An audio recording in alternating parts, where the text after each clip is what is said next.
Spain is internationally known for its rich history and vibrant culture. The country is famous for flamenco, bullfighting, soccer, outstanding wines, and its world-renowned olive oil production. In addition, Spain is one of the world's leading tourism destinations. Its identity is shaped by remarkable regional diversity, a highly social lifestyle, and traditional festivals that attract millions of visitors from every corner of the globe.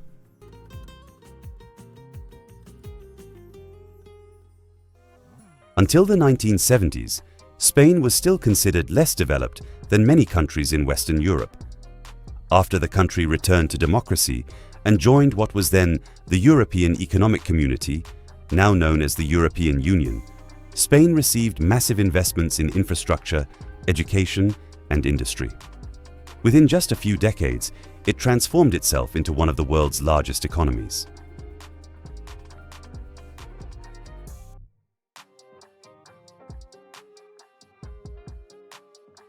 But beyond the postcard images and famous tourist attractions, what is everyday life really like for the Spanish people? How do people live in a country that has the largest vineyard area on Earth, leads the world in organ transplants, and operates one of the largest high-speed rail networks anywhere in the world?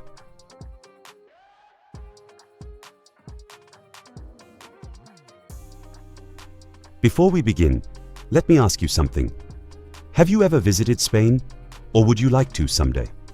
Share your answer in the comments below.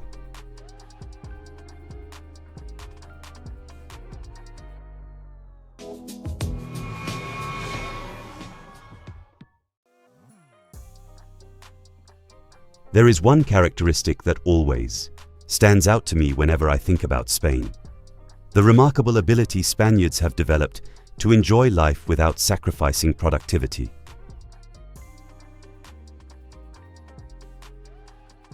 Time spent with family, friends, long meals, and leisure activities is deeply woven into the country's national identity. It is a place where daily life seems to move at a slower pace than in much of Europe, yet it still manages to maintain one of the continent's largest economies.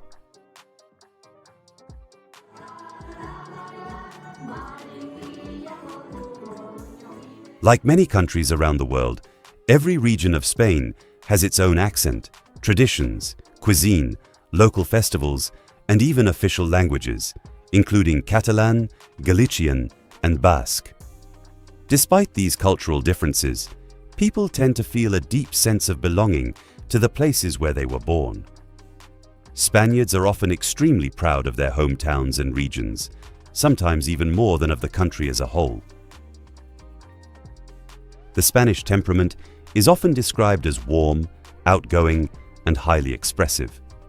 Conversations are lively, voices are naturally louder, gestures accompany almost every sentence, and emotional expression is an everyday part of communication. This spontaneity creates a welcoming atmosphere, especially in smaller towns, where it is still common for people to know nearly everyone living on their street.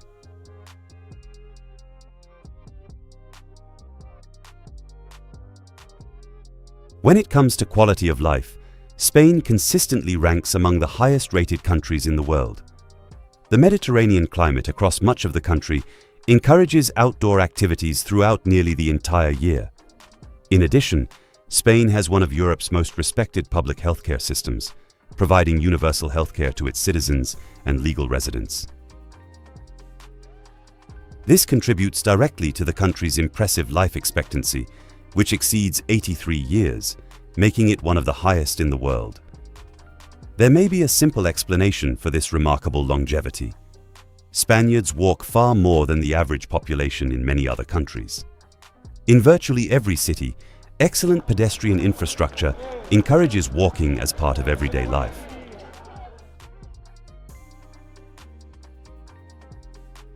Historic city centers filled with narrow streets, pedestrian promenades, public parks, and highly efficient public transportation make owning a car unnecessary for many people. It is common to see people of all ages walking throughout the day, and this habit has a direct impact on the population's overall physical health. Spain's labor market is highly diversified. Although relatively few people associate Spain with automobile manufacturing, the country ranks among Europe's largest vehicle producers and is also home to one of the continent's biggest banking sectors. Despite not being a particularly large country, Spain is also an agricultural powerhouse, leading the world in exports of fruits and vegetables.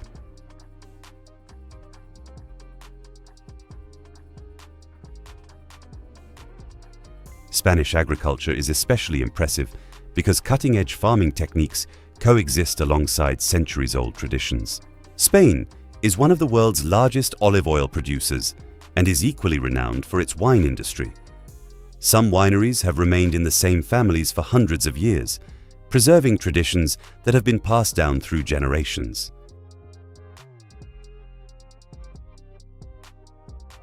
Average wages vary considerably depending on the profession and the region. In general, a full-time employee typically earns between 2,000 and 2,500 euros in gross monthly income, although professionals working in technology, medicine, engineering, and finance often earn substantially more. Jobs in tourism, retail, and the service sector, on the other hand, generally offer more modest salaries.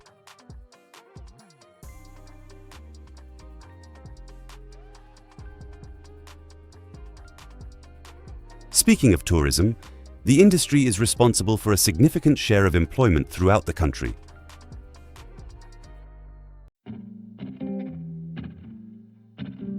Barcelona welcomes visitors with the character of a city that has spent centuries shaping its identity alongside the Mediterranean Sea. I see it as a place where different worlds constantly meet: Catalonia and the rest of Spain, medieval history and modern urban design, everyday local life, and the steady presence of people arriving from every part of the world. Tourism extends far beyond hotels, museums, and beaches. It influences entire neighborhoods, changes the rhythm and sounds of the streets, fuels restaurants and local businesses, supports hundreds of thousands of jobs, and also sparks important debates about the city's future.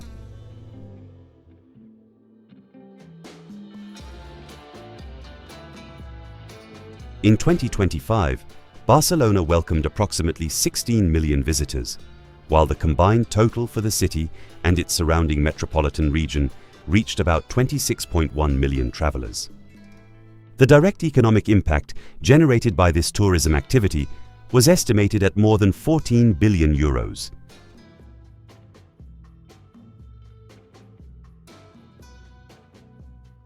And we certainly cannot forget about Madrid. Located in the heart of Spain, Madrid serves as a meeting point for people from vastly different regions of the country. Residents whose families originated in Andalusia, Galicia, Catalonia, the Basque Country, Castile, and many other parts of Spain have built their lives in the capital. Added to this are large Latin American, African, Asian, and European communities that have further enriched the city's identity. The result is a city that remains deeply Spanish in its traditions, while embracing remarkable cultural diversity reflected in its accents, restaurants, festivals, and everyday life. For many visitors, exploring Madrid begins at Puerta del Sol.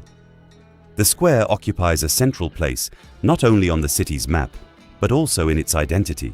It is home to Kilometer Zero, the point from which Spain's main national highways are measured, symbolically placing the entire country around this location. Visitors will also find the famous statue of the bear and the strawberry tree, one of Madrid's best-known landmarks. Throughout nearly every hour of the day, the square is filled with locals, tourists, street performers, and people crossing the city center in every direction.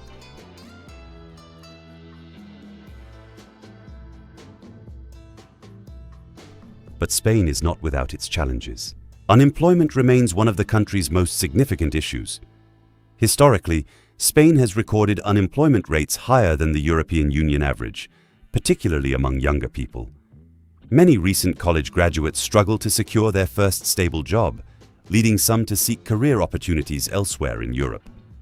Even so, economic reforms and the rapid growth of the technology sector have expanded employment opportunities across many regions of the country.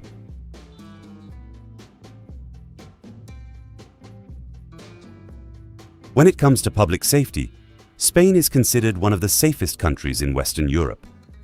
Violent crime is relatively uncommon compared with many other developed nations. In larger cities, the main concern tends to be pickpocketing, especially in heavily visited tourist areas such as Barcelona and Madrid, where thieves often target distracted visitors. Even so, residents generally report feeling very safe, and in many cities, it is common for people to walk the streets late into the evening without major concerns. Education also helps explain many of Spain's positive social indicators. Public education is widely accessible, while Spanish universities attract thousands of international students every year. Many higher education institutions have centuries of history and offer programs recognized around the world. Another aspect I find especially interesting is the Spanish relationship with historical heritage. Medieval castles, Roman walls, Gothic cathedrals, Islamic palaces, and beautifully preserved villages exist naturally alongside modern urban centers. The country's past remains visible not only in its architecture, but also in its cuisine and traditional celebrations.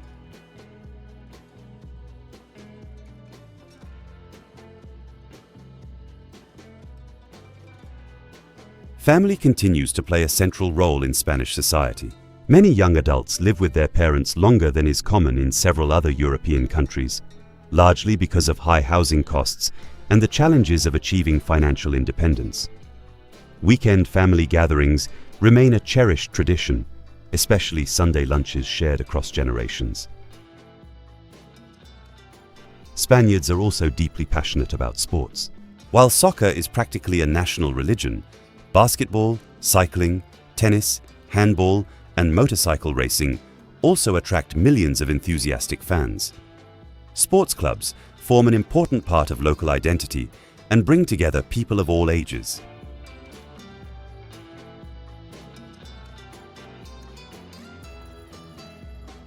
Spain's urban infrastructure is another major strength. High-speed trains connect numerous cities within just a few hours. Modern airports make international travel convenient, and public transportation is both reliable and efficient. In many parts of the country, it is entirely possible to enjoy a comfortable lifestyle without owning a car.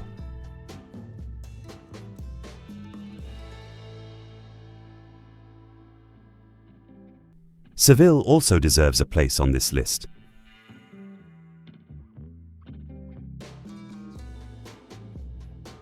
Seville has never been a city content with simply occupying a place on the Iberian Peninsula. From its earliest centuries, it became a crossroads where different peoples, religions, languages, and commercial interests converged, transforming its streets into one of the most influential urban centers in Western Europe. Walking through its historic center, visitors quickly realize that nearly every corner reveals another layer of history.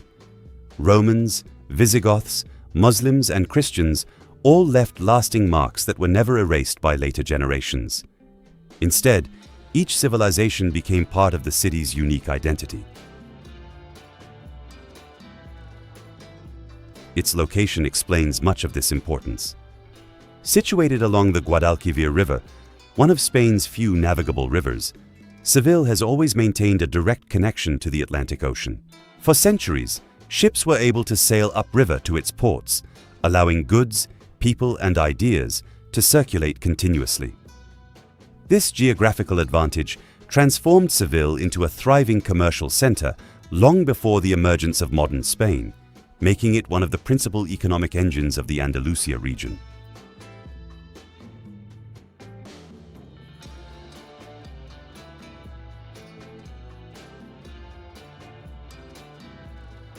The city's origins are generally traced back to the Roman settlement of Hispalis, although archaeological evidence suggests even earlier human occupation. Under Roman rule, Seville became a prosperous city equipped with roads, defensive walls, public buildings, and sophisticated infrastructure. Following the decline of the Roman Empire, it passed into Visigothic control before becoming part of the vast Islamic territory that conquered much of the Iberian Peninsula during the 8th century. This period would completely reshape both the city's appearance and its future. During nearly 5 centuries of Muslim rule, Seville flourished as one of the most important political, scientific, and artistic centers of Al-Andalus. Its streets were carefully designed to provide shade during the intense summer heat. Courtyards, fountains, and lush interior gardens became defining features of everyday architecture. Hydraulic engineering advanced significantly, making it possible to supply water efficiently and sustain agriculture in a region known for its extremely dry summers. Many of these urban innovations remain visible today, surviving more than hundreds of years later. The Christian reconquest came in 1248, when King Ferdinand III of Castile incorporated Seville into the Christian kingdom. Despite this political transition, much of the Muslim population remained for a time, along with highly skilled craftsmen whose sophisticated building techniques continued to shape the city. From this coexistence emerged the distinctive Mudéjar architectural style, blending Islamic and Christian influences into one of Andalusia's defining artistic traditions.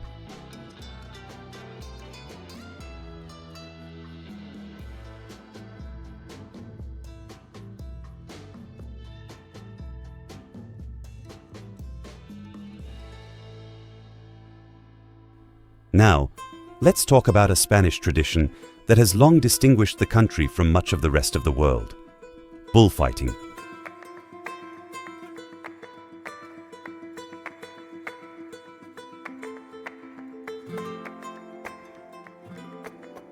For centuries, the bull stood at the center of a tradition that blended celebration, fear, power, art, and death. Today, surrounding that same ring of sand, I find a country divided between those who see an irreplaceable cultural heritage and those who see suffering that has lost any moral justification. Bullfighting remains alive, protected by law, supported by long-standing institutions, and celebrated in certain regions. At the same time, it has become increasingly foreign to a growing number of Spaniards themselves. It is within this contradiction that I seek to understand Spain's enduring relationship with bullfighting.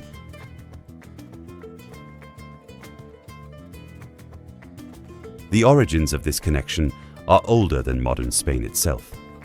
The ancient peoples of the Iberian Peninsula already associated the bull with fertility, strength, and danger long before the Spanish kingdom was established. The Romans organized public spectacles featuring animal combats in their amphitheaters. During the Middle Ages, nobles confronted bulls on horseback during royal celebrations, weddings, and religious festivals. The bull did not become part of Spanish culture merely as entertainment. It gradually acquired powerful symbolic meaning, becoming a reflection through which different generations projected their ideas about courage, authority, and destiny.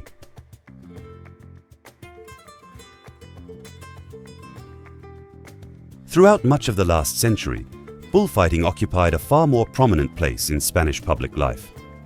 Matches were regularly broadcast on television, discussed in neighborhood cafes, and attended by enormous crowds.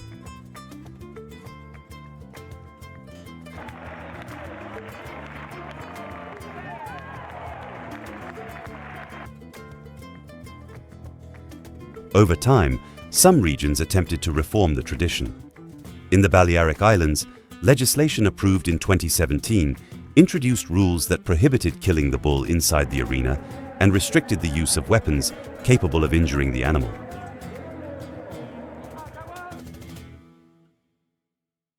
Another city that deserves special attention is Palma de Mallorca.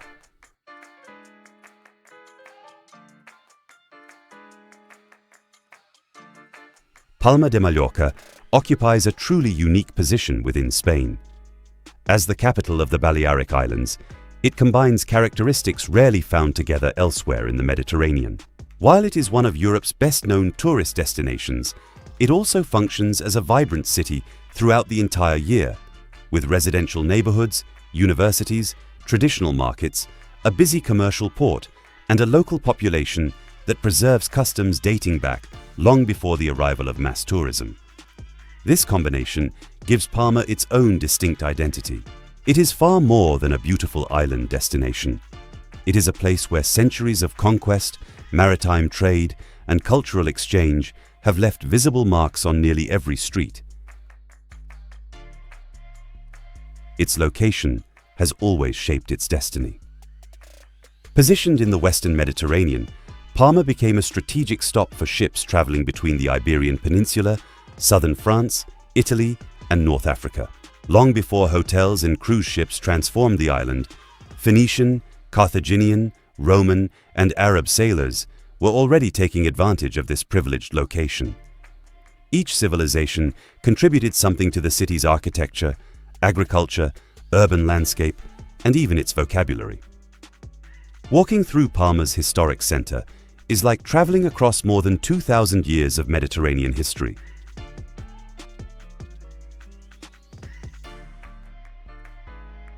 The city's origins date back to the Roman era. In 123 before Christ, the Roman consul Quintus Caecilius Metellus conquered Mallorca and founded Palmaria, the settlement that would eventually become modern-day Palma.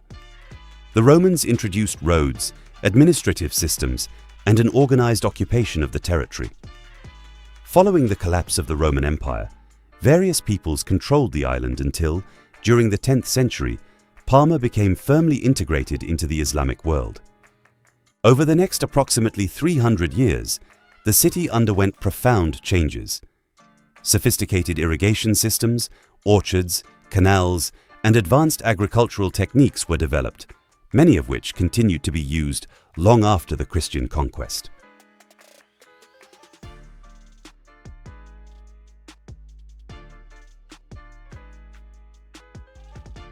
Speaking about life in Spain, many people enjoy an excellent quality of life, especially when measured by healthcare, public safety, food, transportation, social connections, and access to public services.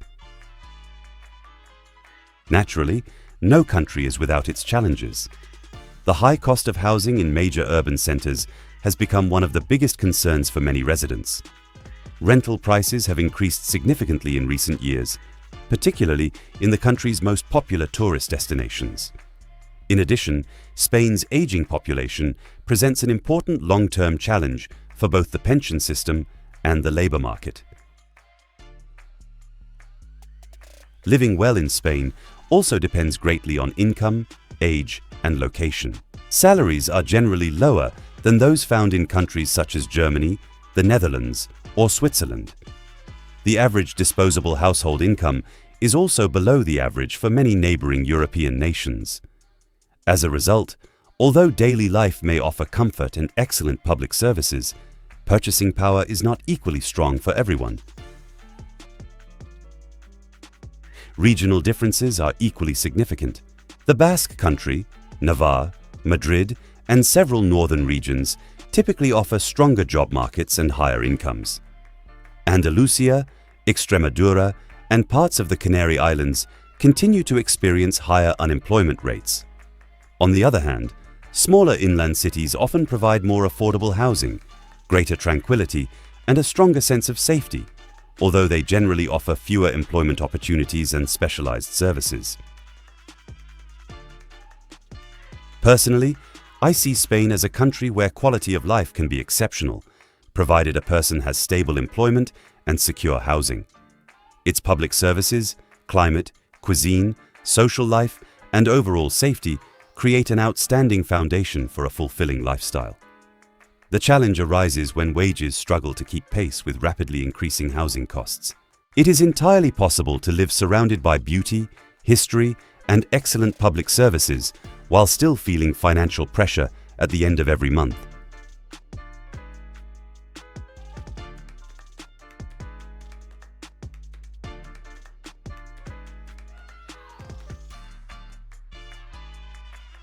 Homeowners, Retirees with stable pensions and highly qualified professionals generally benefit the most from what Spain has to offer.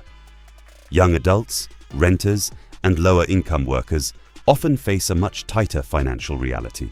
Spain offers long lives and a rich social culture, yet it is increasingly confronting a critical question. What is the value of living in a wonderful city if the people who keep it running can no longer afford to live there?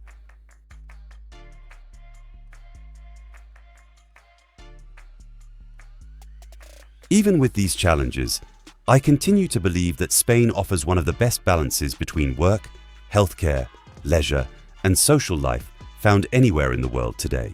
Perhaps the country's greatest strength is not its economy, its infrastructure, or even its exceptional climate. Instead, it lies in the Spanish understanding of time. They work hard, study, overcome difficulties, and face the same problems as people everywhere else. Yet they deliberately make room for what they consider truly important: meaningful conversations, shared meals, time outdoors, and being with the people who matter most. In the end, it is precisely this philosophy of life that inspires so many visitors to leave Spain dreaming that one day, a simple vacation might become a permanent new home.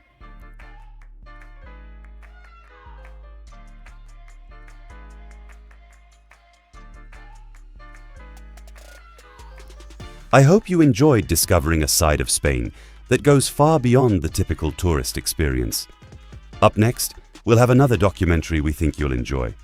We look forward to seeing you there.